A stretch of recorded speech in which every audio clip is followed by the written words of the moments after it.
Hello, everyone. This is a Decision Options podcast. My name is Gill Eapen, and I got my friend and colleague, Dr. Ian Williams, with me. This is a show where two people without a clue talk to each other about all sorts of wild, speculative stuff. And in that grand tradition, Ian, you had a topic you want to talk Yeah, about today. yeah. So I thought it was interesting, and this may seem as if it touches on politics, and I don't want it to go down that rabbit or rat hole at the moment. But I'm intrigued in thinking about how we fund science. Yeah. Broadly speaking, and then sort of focusing on America and Europe and Japan to some extent, and possibly more of the rest of the world, the tradition has been for governments to underwrite to a large part what I would call basic science. Hmm. And then as discoveries are made, which have potentially a practical application, then those discoveries are often taken over by commercial interests Hmm. and developed. And Yeah. I suppose in the abstract sense of just describing that, that sounds reasonable. But if you start to think about it, is this really the most efficient way to Hmm. fund um, research in general, science in particular? And does it give us the best return on investment? Um, there are criticisms levied that an awful lot of what can I say, speculative or poorly thought out scientific projects are funded. Hmm. And in that way, we are potentially losing a lot of valuable resource. Hmm. The thing that I struggle with, just let me say one thing and Yeah. Yeah. then Yeah. I'll open it up to your initial thoughts, Gil. The thing that I struggle with in this whole area is defining what has potential Hmm. and by what criteria. Is it purely a commercial? Is it a societal benefit, which may or may not be commercial, or at least immediately commercial? Hmm. And then how does one pick and choose winners at a very early stage? It's rather like putting 1,000 seeds in the ground and then seeing what comes up and picking them and then eventually getting a nice plant, as opposed to putting one seed in and putting, quote, oil resources and fertilizer on that. So that's the sort of broad issue that I think is Hmm. worth framing, particularly as we look, at least in the United States now, of severe cutbacks to the funding of science in particular. Yeah, so I have a couple of thoughts. I wrote a blog a couple of months ago, Ian, entitled "How to Make Science Funding More Market Oriented." Hmm. Um, Market-based allocation, this is economics bias, is the best allocation mechanism that I know. That is the most efficient allocation mechanism, I should say. And so science funding in general, we don't have a market-based allocation. So I don't know, NIH and DARPA and others, there are a few people making decisions for funding allocations. And some of them goes into universities and other organizations.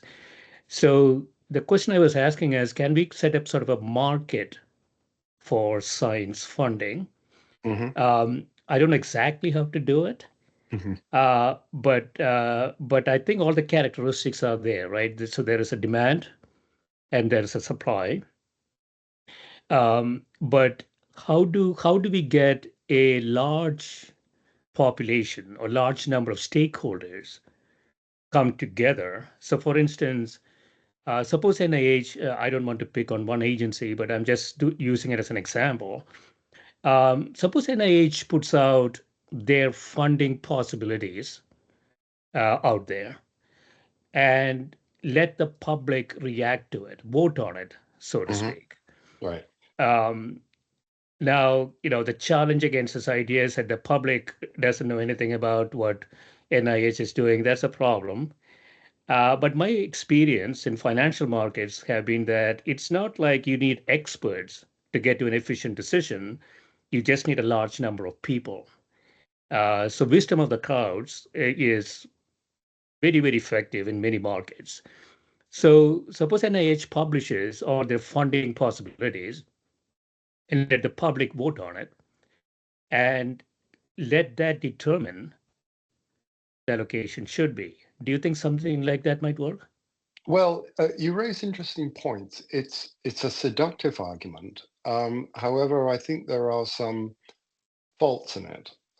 So you mentioned the wisdom of crowds, and I think the current markets that we have, predominantly trading in stocks and bonds and those sorts of things, those monies that are invested are held and invested by experts. And by that, I mean, when someone is looking at an early, let's say, biotech company, the people that are looking at that, whether they be venture capitalists or whomever, pension funds, people that have a large amount of money that can really make a difference, they have a cadre of experts. They get scientists in. I mean, you can argue, all right, let's not go down the venture capital route, but let's say a major pension fund, all right? So you're looking to invest, and let's say you want to get some higher returns and you're willing to tolerate some more risk, and you're going to start looking at early biotech companies, right? Then Mm, I think that there are, well, I know because of my time in science, that those companies will reach out into the scientific community for consultation and advice. Now, this is very different from 360 million average Americans looking at an NIH grant on CRISPR technology to do gene therapy in utero, mm, and how quite they are going to make a judgment and an estimate on that. It's a little different from saying, well, who's going to win the Oscar, who's going to win the election. Those things your, let's say, your average person in the street can have a view on, for mm, sure. But when you say, for example, and I'll just throw this in because I think it's a fun example. Um, some time ago, I read about some research that was being conducted on the hippopotamus in Africa. And you probably don't know this, but they secrete this sort of pinkish fluid around their mouth. And this person or this group decided to investigate why this was. Well, it turns out it's a form of sunscreen. And mm, the chemicals that are secreted that act are an extremely potent sunscreen. So if we put out there, all right, this person wants to study hippopotamus pink secretions in Africa to the tune of $1 million, I'm not mm, sure that there are many people that would be capable of assessing the potential of that. So that mm, gets back to the sort of, now there are an awful lot of pink fluid hippopotamus grants out there that will come to nothing and are ridiculous and not well thought out and not well planned. And I think one could make the argument that the cost of funding 100 such things to have one that hits is just the cost of doing the business. So my challenge to you is coming back to your wisdom of crowds. How do you envisage non-experts being able to assess, particularly the mm. early stage? It's one thing, if you've got something already, or somebody says, okay, well, look, there's this great sunscreen lotion in that. We need to find a way of making it. It's very different. Yeah. Yeah. So let me take an extreme view on this, Ian. There cannot be any experts in financial markets. Financial advising is a scam. I'm a registered financial advisor, so I I can knew you say were a this. scam artist all Uh, along. uh, it is a complete scam because markets are efficient, and so when you go out there and look up Tesla prices or IBM prices, those are reflecting sort of the the information that exists in the market that everybody has and everybody Yes, knows.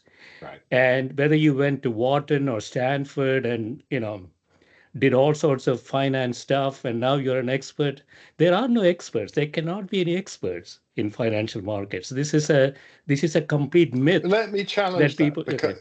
yeah, because I agree with something you said there, which is unusual. And that, and that is that all the information's out there. When all the information's out there, of course, then you do have a wisdom of crowd effect, et cetera, and the market acts on that. I mean, that whether they are large investment funds or Joe Blow on the corner, they are buying and selling based on that information largely. However, the difference between not all the information is out there, or if it is out there, it's not accessible. And what I mean by accessible is not intelligible.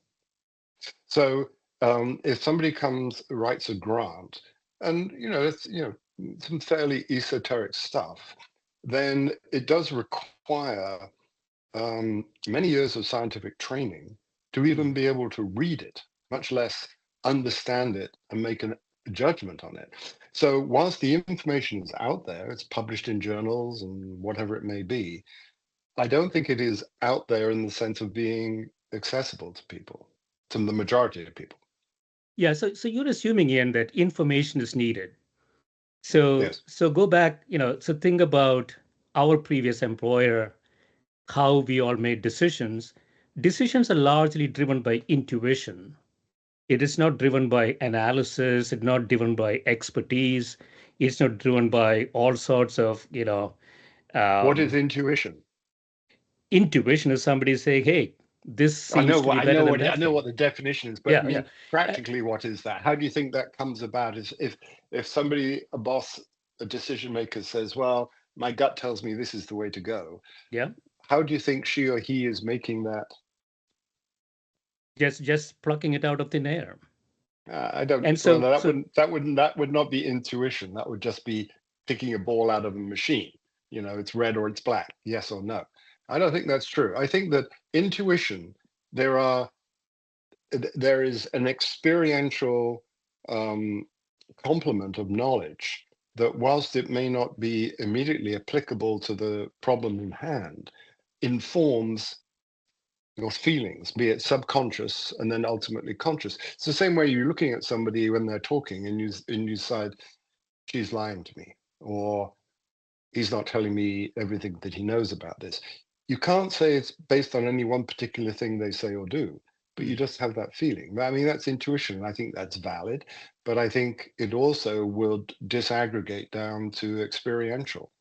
And I also challenge, I know you can be, the track record isn't good, but then the problem is hard, I think, particularly in the pharmaceutical business, in choosing candidates, because there are so many ways that they can fail. mm. But I do believe that there is, I think experience can make a difference. There are certain molecular groups that, if they're on a molecule, will be Mm. toxic. No Yeah, so question. the fundamental, I think the fundamental thing I'm saying, Ian, is that um, a large number of people, even without information, even without experience, coming together Hmm. is equivalent to some expert, quote unquote, or some intuitive decision maker, quote unquote, that who has a lot of experience. I think this large number of people have a higher chance of reaching a more optimum decision than a single person or a group of experts, quote unquote. I mean, we have plenty of evidence for this in many any market that you can think of. But not inside. Well, okay, let me challenge you But on that, science because is not a market. That's the problem we have. well, I mean, if you're advocating that it should be, and Yeah, therefore, yeah, okay, so we're going to set up this science market, and so we're going yeah. to call for ideas, right? Yeah, We don't have to call for ideas. We just need a voting mechanism we have where a to vote on large number of something. people come together. Yeah. We have to vote on something, right? Yeah. So NIH, so I'm Yeah, that's what I'm making saying. So very, we call very for tactical. ideas. Yeah. Yeah, we call for ideas, and let's say, well, let's just pick something. So, malignant melanoma is not a well-treated form of cancer. There are significant breakthroughs, but it's not a well-treated form of cancer. So you say this this market that we're going to open has $100 million that we want to invest in ideas that will ultimately give us a clinically efficacious candidate for malignant melanoma. Therefore, please send us your ideas. And so 100, No, no. So sorry, and sorry to interrupt. uh, I'm not uh, asking the general public for ideas. no, I'm not either. I'm No, yeah. I'm talking about to people who have ideas, scientists. Okay, Okay. okay, yeah, yeah, Yeah, yeah, yeah. yeah, So the scientists will send in 100 ideas from blah, blah, yeah, blah. yeah. Now, traditionally, those ideas would be evaluated by a committee of scientists, Hmm. and that would be based on all the things we've been talking about. All right. Yeah, And they would then choose, X number, and they would then spritz the 100 million against those and look for, milestones and evaluate it in 3 years for a renewal, etc. And all the system we know and love.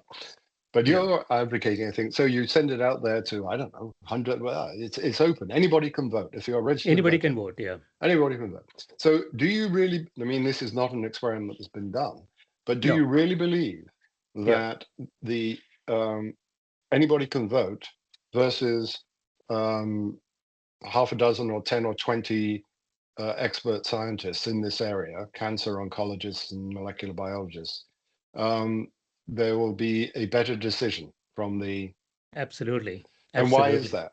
What is the rationale for that? Uh, because, as you said, there's so much uncertainty.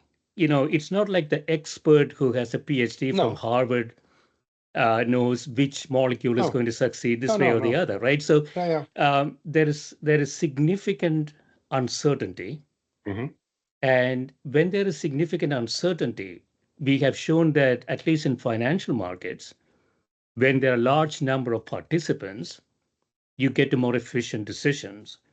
And in large companies, I mean, when we were there, I don't know if you were involved in it, I was advocating to set up a market.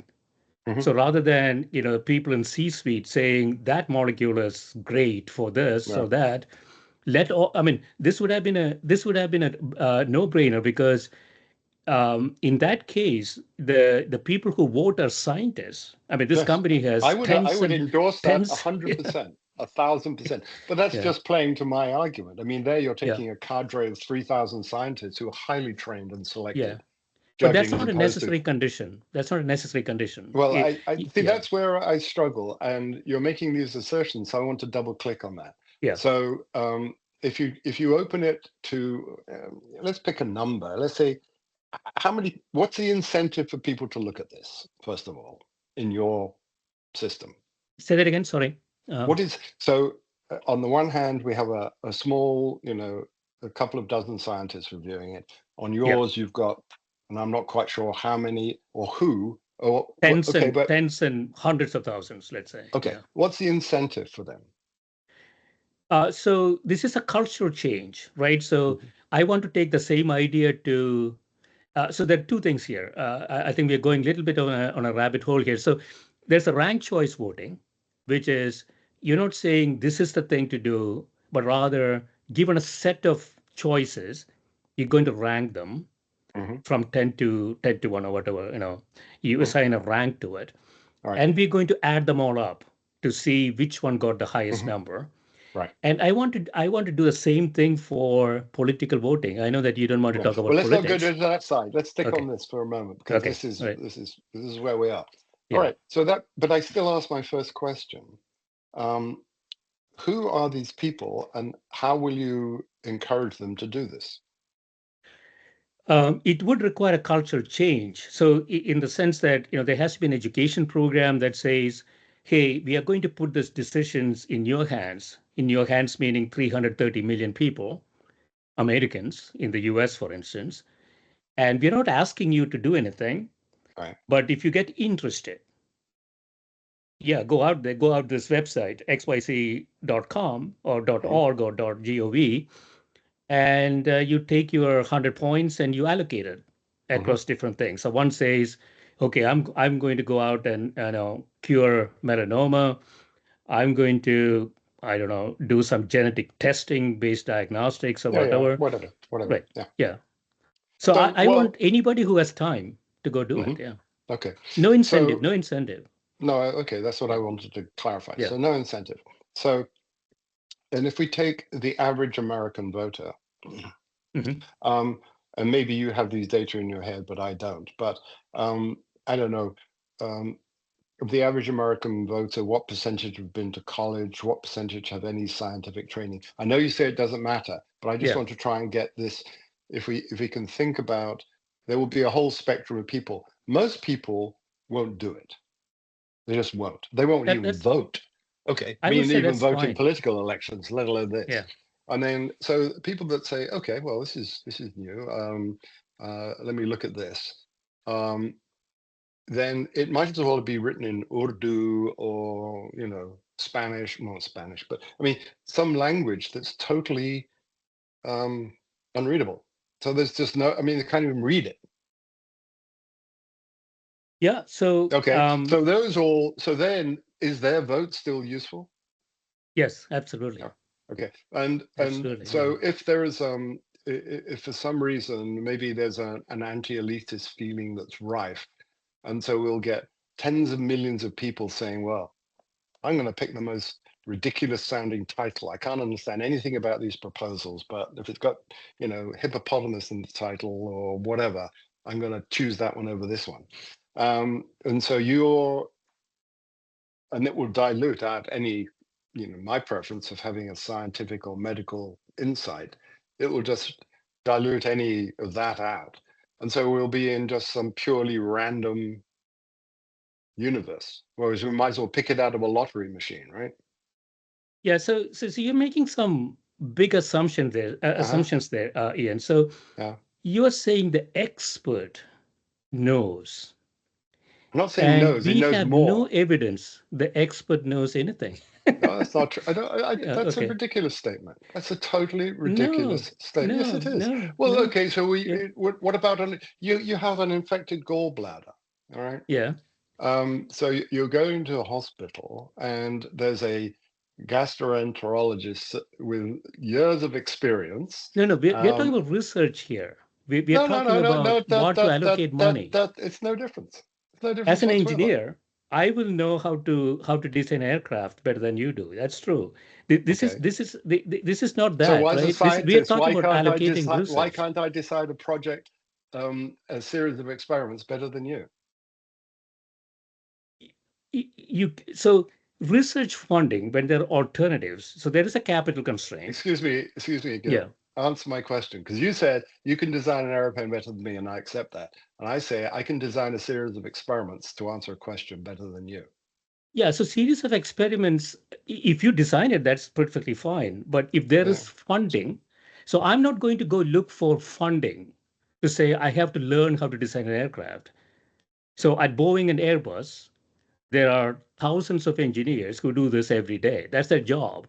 yeah, That is not that's not what we are discussing. We are discussing there is an allocation of research money on uncertain things, yeah. high Okay, but levels of uncertainty. Yeah.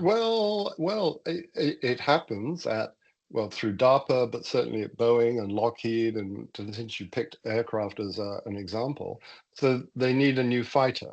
It's determined Mhm. strategically that we need a new fighter to be in this AI world, and so that then is, and you're looking for designs for that. Are you going to take a design from an engineer or from anybody? Yeah, so that's not what I'm talking about. So the determination of the fact that you need a fighter could be voted on by the public. Yes, that's true. And once you decide I'm going to do F-47, that's the next one. Yeah. That's by our 47th president. Yes. Um, and that one, once you decide that, yeah, the Well, public has really you've very now little to subverted play. this away from a technical issue to a Yeah. political one, because politicians will run saying we need a new fighter to stave off threats from Russia or China, and the first thing I'm going to do in office is design a new fighter. And people will say, ah, I believe that. I think China and Russia are a big threat. I'll vote for him or her or whatever it is. That's politics. I am saying that the decision has been made. That Malignant decision should be melanoma, just voted a minute. on. Malignant Yeah. melanoma is a real threat. Okay, it's increasing in numbers. Blah blah blah blah blah. We have to do something about it. It's costing us the earth. Right. It's the same thing as saying there's a threat from China. You can believe it or not, but that's the decision. Now, having politically made that decision or giving $100 million for that, we have to decide how to allocate it. That's what we're talking about. And I'm No, saying no, that the that is decision, benefit from a scientist. the decision can be voted on as well, Ian. So you go Well, then back I'm back to, to the yeah, fighter. Why can't yeah. so the people in the street can vote on which wing structure should be on the fighter? No, no, no, not the wing No. structure. Oh. What the people on the street will be voting on, whether we need a new fighter. That's No, what no, they're that's been voting. done. Yeah, it's been done. I know it has been done, but it has been wrongly done. It's by some stupid dozen Oh, people okay, sitting okay, in all right. Washington. Well, what? All Yeah. right. Let's imagine. Well, okay. This is all changing now. You've changed the premise because now you're saying the my initial example of we need to have new therapies for malignant melanoma. I view that as being a decision that has been is a political decision since it's It government doesn't have to be money. political. But, well, So yeah. you can't keep going back and forth on all this, So Gill. so I so mean, let me suggest one something. okay, Look at uncertainty. When I sit down and design an aircraft, I cannot quite do it, but I can, maybe figure it out. There is no uncertainty. Yeah, I know how the aircraft flies. I no, know you how to don't. design the wings. I No, you don't don't. need anybody from Utah voting on it. No, right. But but the decision to build an aircraft Yes. is a highly uncertain thing. Uh, I mean, do totally we agree with really you. need an aircraft? Yeah, Totally agree with you. I yeah, think we're agreeing on that. yeah, yeah. So what we're arguing about now, so you're not arguing about well, okay. So if the decision has now been made according to your likes by having the American popular able to vote on do we need a new fighter aircraft? Yes, And they say yes. All right. yeah, So now the government says, okay, I've got the endorsement of the people. We yes, need a new fighter aircraft. yes, Okay. There could be a myriad different options, right? yeah. So that you leave it to the engineers. Okay, so that's You an can, engineered yeah, decision. All yeah, right. yeah, yeah. So then they call for the department that has the billions of dollars, then says, okay, engineers, send in your ideas. And those ideas are evaluated by engineers. That's just what I'm saying. We're saying the same thing. Yeah, so let's go back to the original question. Yeah. So when I'm sitting in NIH and I have 10,000 projects, I can fund only 100. Yeah. Each of these projects have very high uncertain outcomes, highly uncertain outcomes. What I rely on is a dozen experts, quote unquote, who determine these allocation. What I'm suggesting is that those experts' decisions are not necessarily optimum. It is a very uncomfortable feeling to put this out to 100 million people. You say they don't have college education, high school education. How do they know about melanoma? Can they spell it? Doesn't matter. If there is 100 million people doing ranked choice voting on all the options presented, I argue that we'll get a more efficient decision than a dozen experts who went to Let, Harvard and all those yeah, great yeah. schools. So Yeah, let's be clear to make sure yeah, we're not talking at cross purposes because I'm getting a bit confused. So on the one example, we we put it out to the 300 million or however many, but 150 million voters of whether or not we need a new fighter plane. And the answers yes, come back yes. Right. yes, Now, then I think we both agree we've got a budget allocation. We want a fighter plane. Now we're going to ask for ideas, which are going to come yeah. from engineers. Yes or no? So there are multiple No. things there, right? So Yeah. at the very highest level, so what you're asking whether we need a fighter plane or not is a second level decision. So suppose I have a budget of $100 billion, just for argument's sake. There's a high level decision, such as what percentage of that should I spend on defense, for Yeah, sure. instance. Yeah, yeah, yeah. I would want the public Yeah, yeah. to get So we involved don't. I in that don't disagree decision. with all of that, but you're Okay. taking it now to a But different but level. but but you are asking a very tactical question, such as, No, I'm not. hey, should I build another fighter aircraft? Okay, I No, mean no, that no, decision could no. also be put to public. Yeah. Okay, all right. So well, let's just take this a bit further. All right. So as we back off, the it goes out and says, I'm a political party, and I say I think China's a threat, and we need to beef up our defense, whatever. Do you agree? Yes or no? Then there's another question. Well, should we invest in AI things, naval, whatever? That goes out to the general public, right? Yeah. Yes, no, yes. So High level then of let's say, uncertainty. Yeah. yeah. So High there's a lot levels of of uncertainty. uncertainty there. So it comes back and they're all taken with AI, it's everywhere. So yeah, we need to AI. All right. So it's Yes. going to be an AI. Yeah. When do you stop asking the general and then going into the specific? When you have when you have a decision to do something that has very little uncertainty, Okay. Well, I'm not sure that you can ever get to that. you can. So Don't think if so. you ask me to design an aircraft with a certain specification, it becomes a physics and engineering problem. Absolutely. But how do you get Yeah. to that? How do you get general agreement at that certain specification? Because that's an engineering question. Yeah, so that certain specification is an optimization problem. Oh yeah, I'm not but okay, suggesting, so take it back one then. All right, take it yeah. back one. So we're now the public has said yeah, it should be, let's call it AI just for the sake of argument. Mhm. We should need to invest in military AI competence. And Yeah. then is there another general question there? I mean, that's hugely uncertain. Yeah, AI Hugely is uncertain. a tricky, Well, it doesn't tricky matter. I mean, thing. all Yeah, right, yeah, naval, it doesn't matter. I yeah, mean, there's still a huge uncertainty there, right? Because there's nothing specific has been said. yeah. So you can stop asking the public Yeah. to vote when the problem is fairly well defined. There is no zero uncertainty. Generally speaking, it is when you have a specification.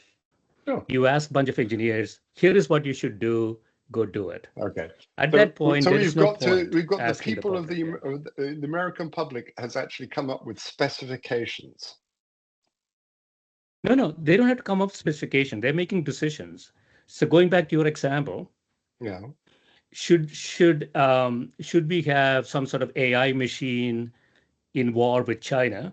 Yeah. Is a very, very uncertain policy question. Don't let dozen people in Washington determine that, All right. although they are great experts. We have seen expertise there all the time. I think the American public would be a much better position to determine that.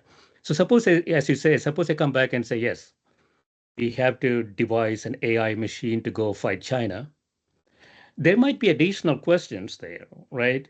So suppose I ask, okay, so should I create an AI machine to go kill 100 million people? That's a reasonable question. Mm-hmm. That question should be a Okay. publicly available voting question. Mm-hmm. I say yes, yeah, totally, yeah. So then, at some point, you get down Well, to a bunch of it's the engineers. Yeah, at the some yeah, point, Girl, that I'm interested yeah, in.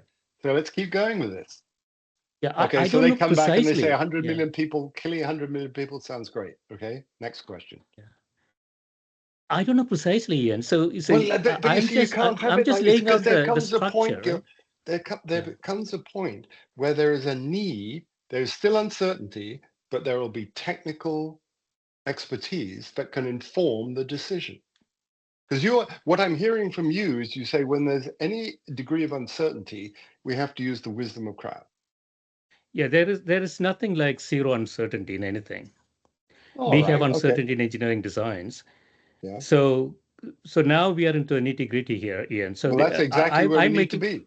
yeah. So I'm making a more of a conceptual argument, which Yeah. is when you have high levels of uncertainty, you should let the public get involved. Don't assume that experts can do this. As you drive down to some level of certainty, then you can let it go to the experts, because at that point That's the what's public's happening now. role. I think Sorry. that's what's happening now. That's what's No, happening it now. is not what's happening now. So when NIH, I don't want to pick one agency. Well, why not? May as well start there. Okay, so when NIH has all these projects, how did 100 million go to Harvard or 75 million go to Northwestern, 93.7 million go to Stanford? How did, Hmm. who made those decisions? Right, How did they make them? right. Did they have friends in those universities, or were there something else involved there? There may be corruption. I can't speak to that, but from Right. at least what's advertised is that each of those institutions submit grants that they believe will be useful for humanity, and the NIH then makes a decision. Now, what I hear you saying is the people who are, first of all, the people who are coming up with the projects at Harvard or wherever, there's so much uncertainty that they have no clue. But let's assume No, no, no. I'm not saying that at all. okay, I mean, okay. Well, in that yeah, case, then they do have a clue, and these are the ideas they want to pursue. Now it's the people at the NIH that are evaluating those highly uncertain projects. Okay, yeah, and this is where I think we're getting into problems, because those things come in and they are highly technical. sure, They just yeah, are, right? And yeah, so what I hear you say is that, okay, those then should be put out. I mean, yeah, maybe I don't know what numbers are involved, but there will be thousands. I mean, no question. There are thousands of universities, and they yeah. probably each have hundreds of grants. We're probably talking about 10 to the 4, 10 to the 5. I don't know. Mm, So all of these go out into some website, and mm, then our fearless leaders say, well, look, we would like you to evaluate these and mm. tell us what you think is good. That's what you're saying, right? Exactly, yeah. So, Yeah, so yeah. let me So, make it. Let me but ask you. So, okay, let me sorry. just finish Yeah, a okay, okay, paragraph, Gil. I mean, because yeah, otherwise we're going to circle back. So yeah, we'll come back to your earlier exemplar. China has been perceived as a threat by the public. The public decides they want AI. The public wants an AI machine that can kill 100 million people, and and then so you then have got engineers to come up. The uncertainty of what you want is now decreased reasonably, is never yeah, zero. yeah, And then the engineers are exactly the same in situation as the people in Harvard who are trying to fix malignant melanoma. And they send in their proposals. Why is one okay for engineers to decide, but not for NIH scientists to decide? yeah. So, if NIH has infinite resources, then no problem. Send 93.7 to Stanford, 130 to Harvard. There's no problem. You don't need public. If NIH has a resource constraint, that's an Which it allocation does. problem. Yeah. So then you need a rank choice But sort it's of the same for the voting. bomb. It's Yeah. the same for the bomb the AI bomb that's being decided. You have S- a finite resource. Same You for have, the, but well, for the Chinese bomb exemplar we were doing, you come down and we need an AI machine that will kill 100 million people, right? Whatever has been yeah, the general political consensus, and we have X billion dollars to invest. Where are we yeah. going to invest it? We only got X. We haven't got 2X. So we're going to have to make choices. Are we going to put it all in one thing, or are you going to put several and No, see how I'm we not go? saying that. I mean, you can No, continue okay, going down. yeah. You say, okay, so you guys said make an AI machine that will kill 100 million people. Now, do you want to give it to one engineer in Silicon Valley, or do you want to give 100,000 engineers? Mhm, Do you want to create a competition among them to come up with the best design? I mean, you mhm. can. I mean, you can do whatever you want, right? But At some who's point, making these decisions? Who's making these decisions? no, no, you can give it to the public. I'm saying Oh, you don't need oh, experts Gil, that's for this. ridiculous. Because now we've got like Yeah. 28 decisions, and you're not going to get the general public's just not going to do it. There's no incentive for them to do it. Yeah, we don't know that. We don't know. I mean, we never Ah, tried, well, right? come on, they won't Yeah. even bother to vote. So I mean, why why are they going to vote on this? Well, And half of that's them just voted, one right? thing. That's just one thing. We've got the Yeah. whole government out here making decisions with on uncertain issues. Yeah. I don't Yeah. want them. I don't want the experts to make Well, I know decisions you don't. I know on you uncertain don't want them, outcomes. Gil, but you have no practical Yeah. alternative because what you're suggesting is not Voting. practical. Voting. Well, yeah, I know you keep saying that, but so we're going to vote on a million different things. It's just not going to happen. Yes, yes. Completely. I have no problem with Well, that. We what? have this thing called internet, Yeah. and it's perfectly suitable for these Gil, types you're of just things. being ridiculous. So I could click on my internet site, and there are Yeah. literally 500,000 decisions that we want your input on. Yeah. I mean, that's what it would be, right? Yeah. Maybe one or two will get you excited. You will vote on that, So and I'm then going to you'll read go, through 500,000? No, no, no. no, no. So the site in front of me, sciencenews.org, has all topics: health, humans, life, earth, Yeah. physics, and space. And I say, which topic am I really interested in? So I Yes. say, well, how about life? Under life, I have animals, plants, ecosystems, paleontology, neuroscience, genetics, microbes. Maybe microbes I'm interested in. So I go there, Hmm. and there may be other things underneath that. So Right. I'm just going to vote on things that I have an interest in. Okay. I'm not going to vote for some sort of crappy So thing that I of have. the Yeah. 500,000, first of all, um, eh, well, I'm caught in two things. I'm caught in the total impracticality of your idea. But even if I go with that for a moment, and there are these good souls out there who are doing just what you're doing, they're clicking on microbiology or cosmology or who knows what, It's, and they're picking two or three, and then they're actually going to read the two or three proposals and give them a thumbs up or a thumbs down, then I would suggest that if you look at the distribution of votes of the 150,000, 150 million voters against the 500,000 projects, there's going to be one here, two there, three there. It's going to be a total non-decision, we don't know that. ridiculous thing.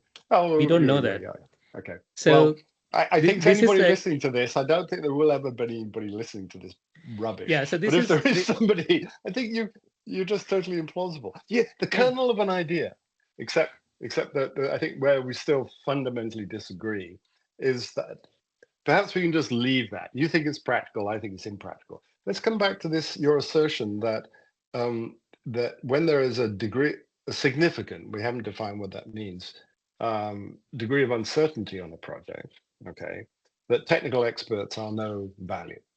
That's No what you value. say. Um, No value. okay. So Um, this is the elitist argument. It has always been the elitist argument, Ian. There are a uh-huh. bunch of idiots out there who know nothing. I'm glad you're not pejorative about this. That's 300 million people, and there is 30 people who know everything, and they can make really good I decisions. don't think they This is say the they know elitist everything. argument. Yeah, I know. I just think. I mean, I come back to my surgeon yeah. analogy. I think that somebody who has done a few gallbladder operations and seen a few successes and a few That's an failures. engineer. That's an engineer. Oh, not We really, we are not because talking about that. We are not talking every about that time at you all. open There is no somebody up, they could uncertainty. have Yeah, a totally different anatomy. They have totally different metabolic conditions. Each yeah, case is new. yeah. No, it's We're not going to uncertain. put the public into an operating room. No, that's not happening. Well, I think I Yeah. would suggest that we very much are, because I think that if we follow your route and don't use technical expertise to make important strategic allocation decisions, we will be essentially throwing out, endangering the health and technical advancement of our society. Yeah, we're talking about completely different things here. So let me go into another. So part of your question was, should science and graduate education, as you say, be funded by public means or private means? So let me Right. give you my thoughts on it, and then we can debate on that. Sure. So for me, it's pretty straightforward, um, in the sense that it depends on who gets the returns. Yes. So if we send a graduate student to graduate school, if most of those returns are private, the only public returns from that, let's say she pays 25% taxes. So maybe the taxes are public return. So it's like a 25-75 split when we send somebody to graduate school. The 75% should be a private investment. The public should never invest anything more than what they are expected to get back from that decision. Hmm. And so I can ask a very simple question. What is the public return from this activity? And what's the private return? Hmm. That's it. I mean, that'll give me the right answer, Hmm. whether how it should be funded. So how do you determine the public return? So when you send somebody to graduate school, Yeah. presumably that person will get a job, and when she gets a job, she's Yeah. not sending the public any donations. The only thing she is sending the public are the taxes she is Okay. paying on her income. Right. And we know what those taxes are. So let's say, for argument's sake, it's 25% income taxes. So that's a public return, 25% So public return, yeah. 75% private return. Yeah. So there would have to be data along the following lines that for each school that offers a graduate program, that historical data shows that the average salary of the graduates from that program is X, and therefore 0.25X is the expected public return, right? Public return. So Yeah. yeah, so that then says that the only public money that should reasonably be put into that is 25% of the average salary of those graduates. At the very aggregate level. Yeah. Well, I mean, that's Yeah. what you just said, right? Yeah. I mean, Yeah. what else can you do? Okay. Yeah. But So there's a if lot of that, variation in it. So I don't know how. well, there Yeah. is So exactly. Well, in aggregate. Yeah. oh yeah, okay. Well, some Yeah. schools, may only have 50% job success. Others, like Harvard Business School, may have 100%. I don't know. Anyway, whatever it is. But that's really what the formula that if you were in charge of public education, that you would use.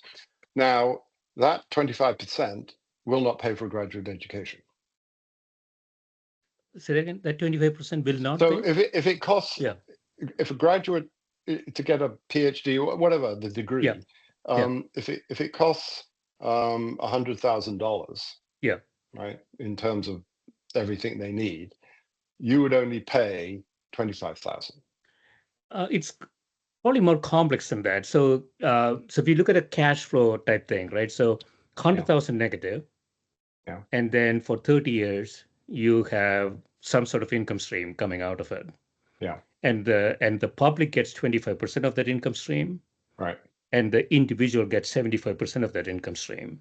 yeah, So I can do a net present value of yes, that income stream, and yeah, I can determine of that 100,000. So it may not be just 25% of the 100,000.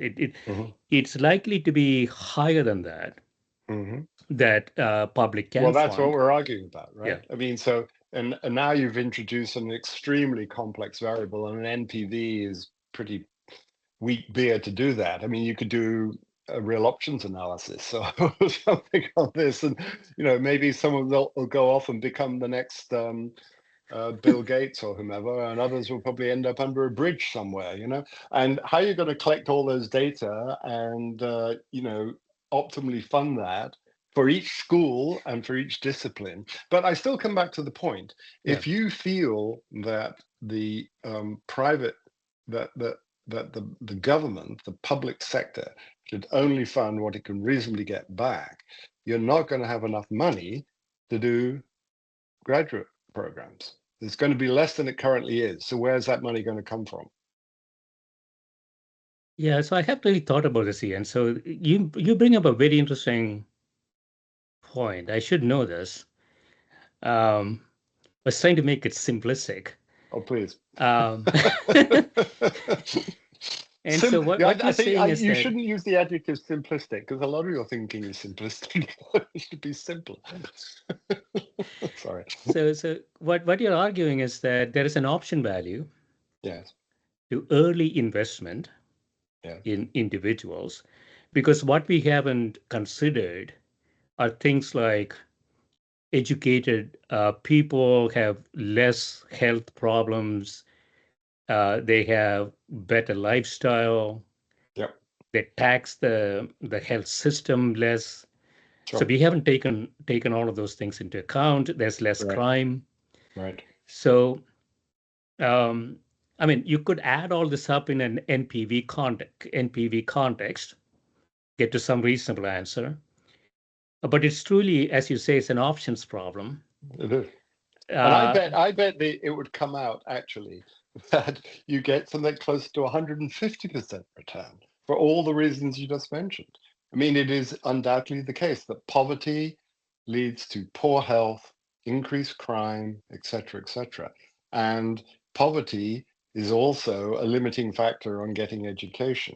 And if we take away, if we then say, oh, you're from this poor neighborhood, your father's in jail, your mother's a drug addict, and therefore we're not going to pay for your graduate education. I mean, it's just going to be a spiral down, right?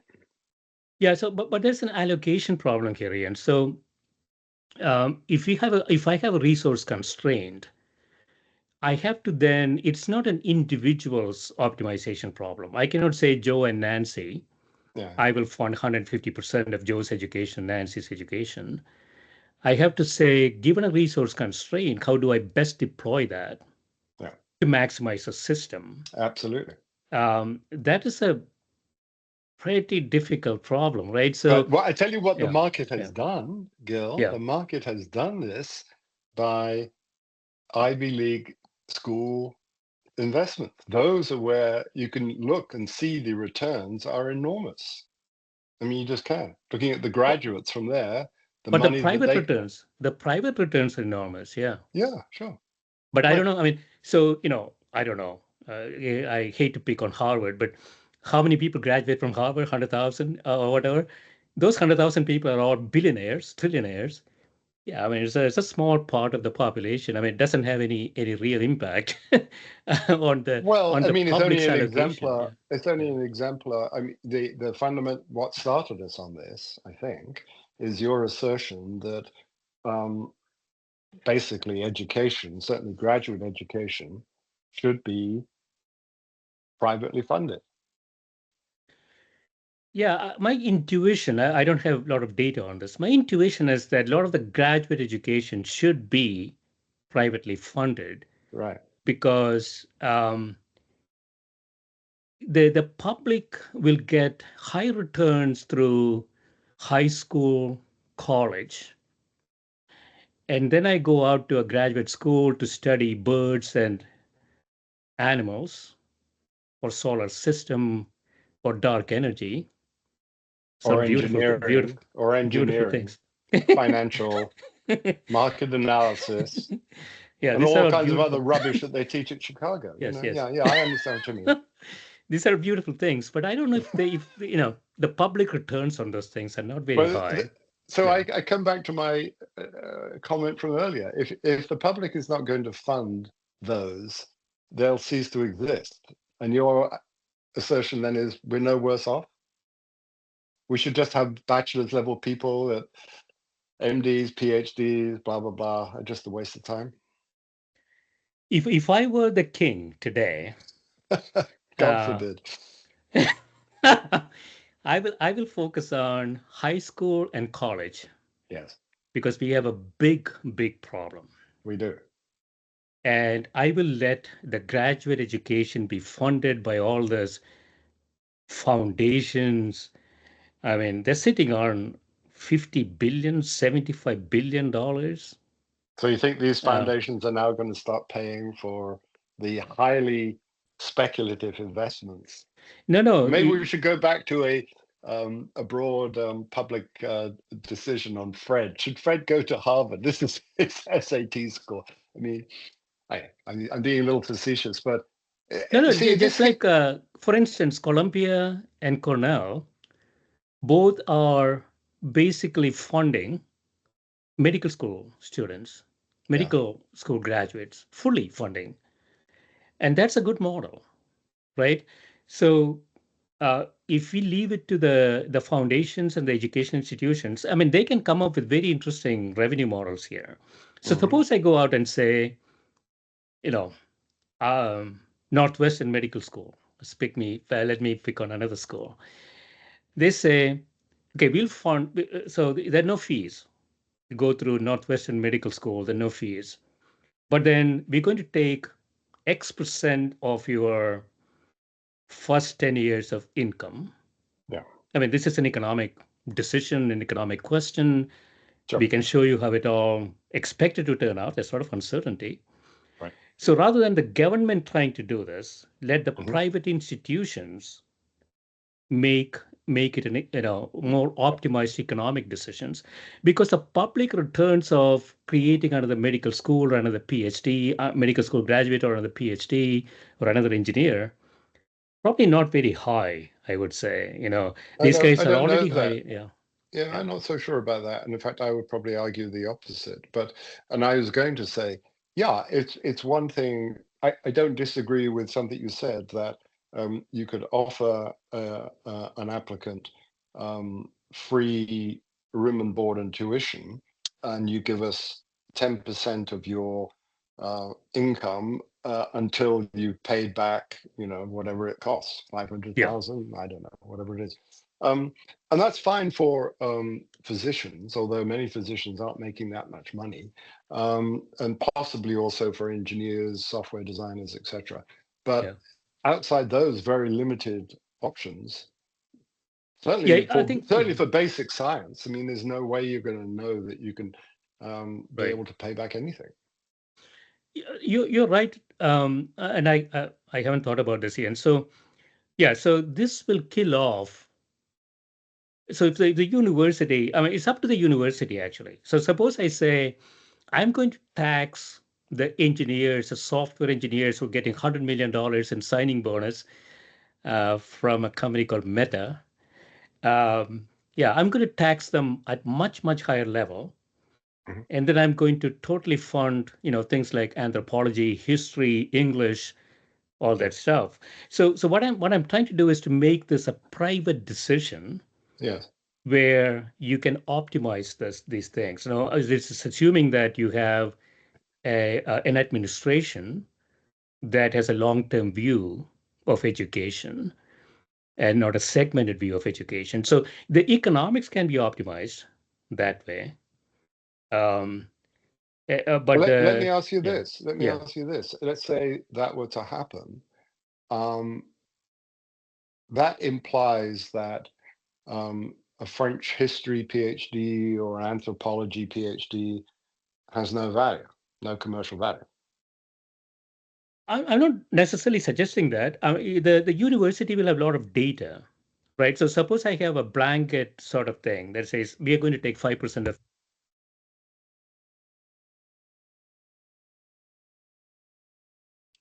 And here you go, your sound is gone.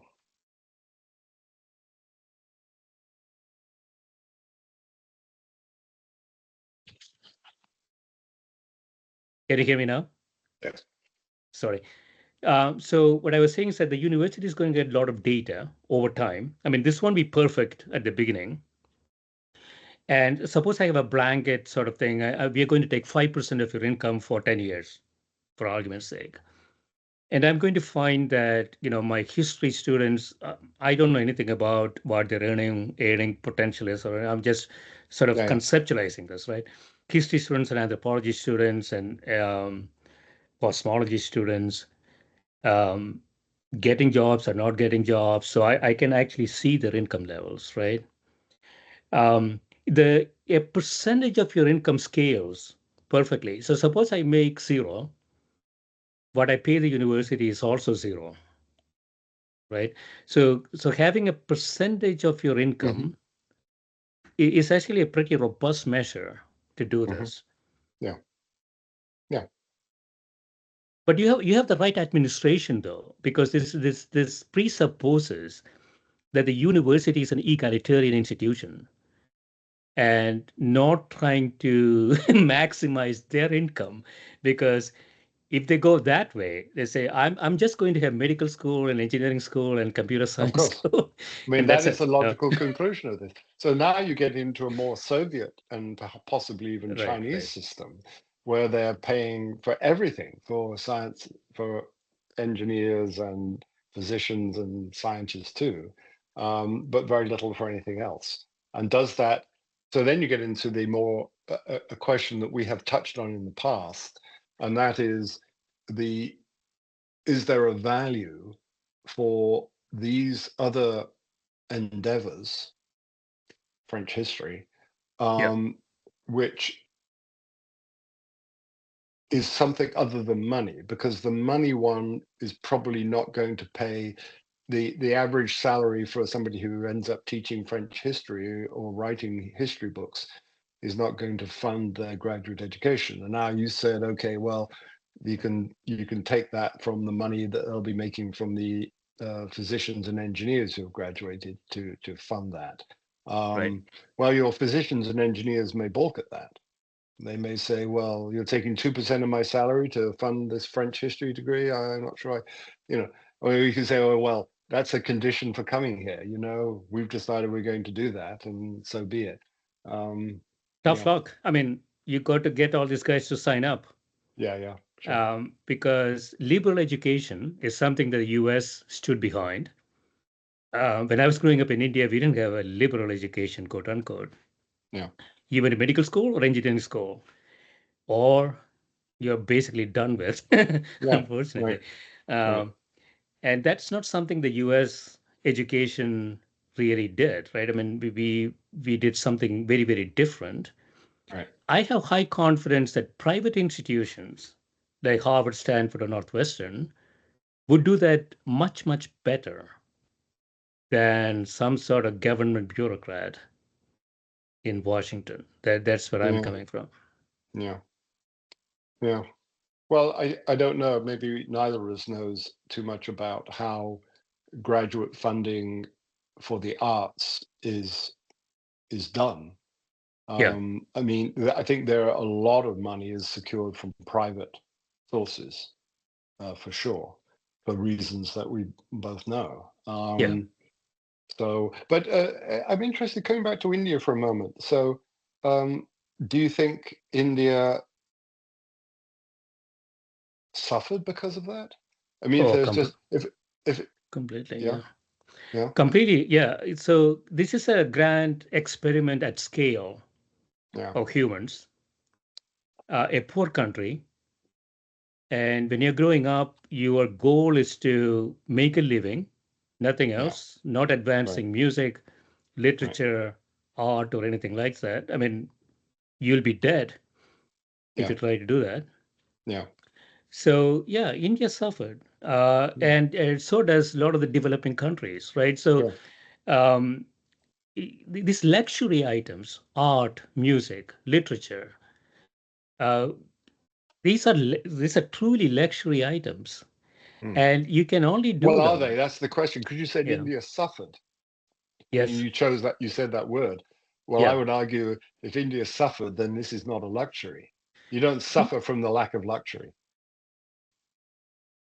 You may be You suffer. do. You do. Yeah. So no, what I'm saying is that these are luxury items. You will only find them in developed countries. Yes, And so, if the tide is, lifting all boats, at some point you find yourself sort of in a better situation, and then you realize that you haven't really advanced these luxury items. You have to sort of restart. I mean, right. this is So a culture that was very, very rich at some yeah, point, yeah, right? yeah, Yeah, yeah. yeah. No, of course, exactly.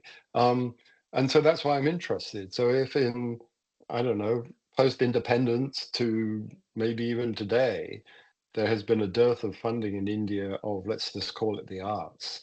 Um, and I'm sort of intrigued and hesitant, or I certainly don't endorse calling them luxury items, because that's where I'm coming back to in trying to think about how one values that.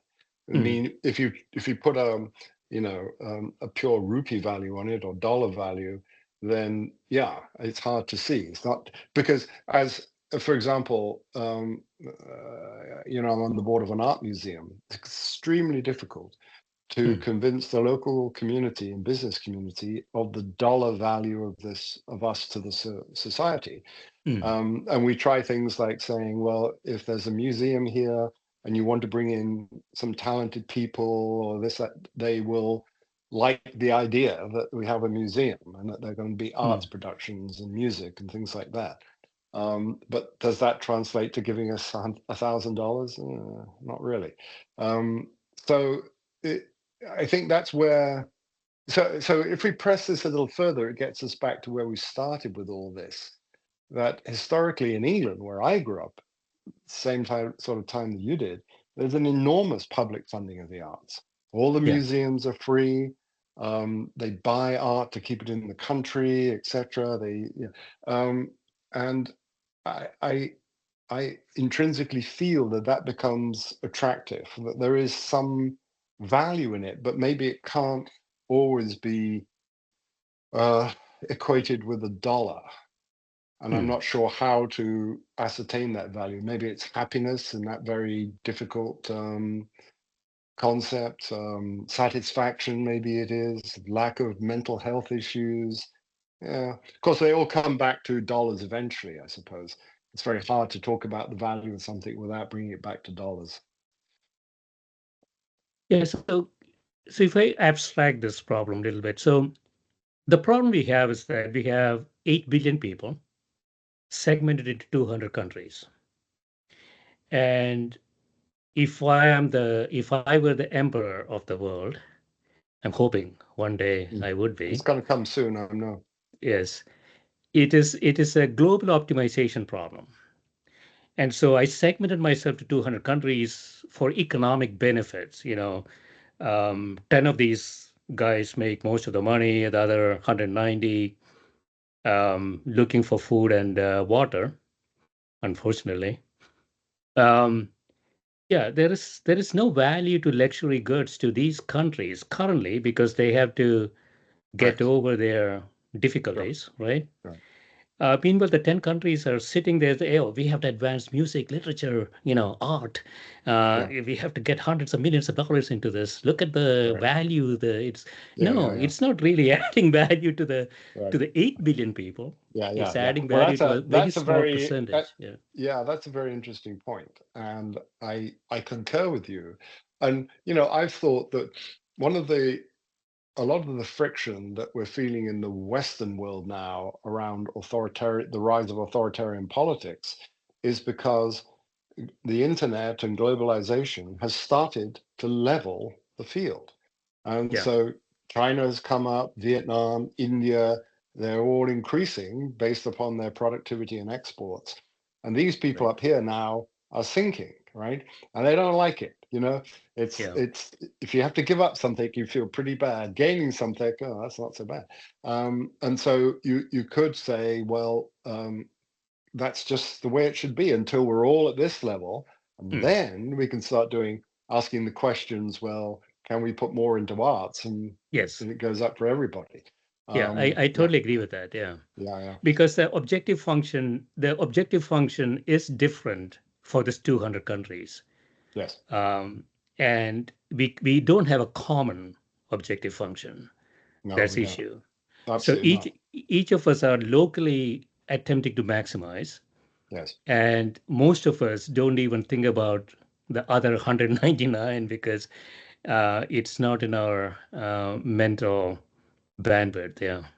Uh, and that is very interesting. And I think the push in Western so-called democracies towards more authoritarian regimes to try and retain this material advantage that they've enjoyed for the past 50 years by exploiting the rest of the world is ultimately doomed to failure. I mean, you just cannot last Mm. simply because the technology is everywhere. And, the America, for example, cannot produce the consumables that it's grown used to at costs that it can afford. It just can't do it. And so it's Yeah. doomed to failure, I think. Yeah. So let me make this problem a little worse, Ian. So AI, for instance, right? Yeah. The differential advantage of AI in the productivity sense is going to accrue to developed countries. Yes. AI is going to basically disrupt. I mean, the guys who are making bread and butter, the 190 countries, they're going to have a tougher time now with this thing Yes. called artificial intelligence that everybody's running Absolutely. after. Right. Um, so we continue to make things worse Yeah. in a Well, locally optimized fashion, right? right. Yeah. Well, that's an interesting point because I hadn't really thought about it like that. Um, I'm not sure that's true because I'm thinking, if you're in the one of the hundred, a developing country, for want of a better word, and you have limited resource, and you haven't got much money to do your business. But if you can you now use AI to Mm. improve the efficiency of your business, you get more out of less, whatever it may be, which is clearly true, I think, Mm. then maybe you can get a big advantage. Whereas here, the AI is going to result in job loss.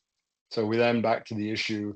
If you think the loss of manufacturing was hard for America, well, the loss of white collar, you know, secretarial admin work is going to be even worse. So actually, it may push it even a little farther. No, so we have 330 million people, and AI is going to, let's say, I don't know, I mean, put 100 million people out of work. It's going to put a billion and more people out of work in India, for instance.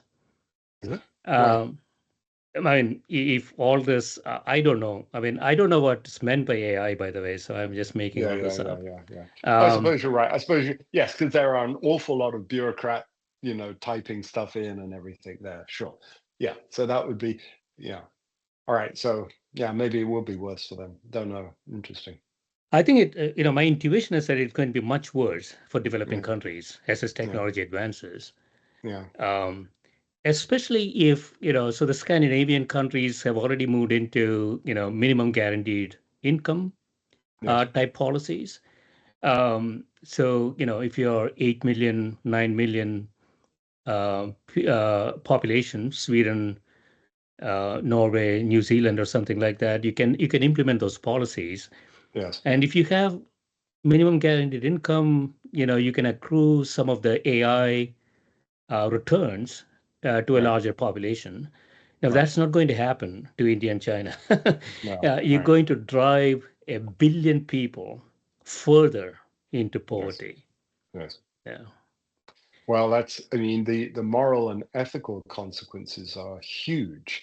If you looked at it purely in a Darwinian fashion, and I suppose that's the wrong term. I mean, these people will starve, die, whatever it may be, and they'll be, well, I don't know. I mean, it just will happen. Whether that will then, what would happen if what you say is true, well, there would be enormous political upheaval, but I don't know what regime would replace that and what it would do Mm, other than banning AI, which is sort of what's trying to happen in America. You sort of ban stuff and bring steel making back or whatever it is. mm. It doesn't seem like a very successful way forward. I don't know. It's highly depressing, Gil. It is depressing, but it's worth thinking about it, right? Oh, So absolutely. I mean, it's reality. I um, mean, that's for sure. Yeah. it's reality. So We could have had this discussion. Um, I don't know how long ago? Maybe it was 30 years ago, 35, yeah, 40 years ago, just when globalization was happening, the internet yeah, was coming on. You knew this manufacturing was all going to China. yeah. Yeah. Oh, that I didn't have any problem with that actually. So Well, I don't uh, either. No, I mean, because that did just what we said. Plus, the other yeah, thing it did, I don't know if right. we talked about this, and I'd be interested in your views. It just outsourced all the problems because China early on has no pollution controls, has no Mm, safety regulations, pays minimum wage. People lived 18 people to a room. So all of that horror is just yeah, being pushed over there in order for yeah, us to have color TVs or whatever it was we're buying. yeah. But now, of course, as their standard of living goes up, that begins to change a bit and Mm. doesn't work so well. That is true. Yeah. I mean, it's Uh, an exploitation. Okay, yeah, it made our balance of payments worse, but yeah. we were shipping. It's like we're shipping all our waste now to the rest of the world. We Mm, were shipping all those problems, yeah, to China and India and Vietnam and other places where if a worker died, who cared, or if they polluted a river, who cared, there was this yeah. carry on.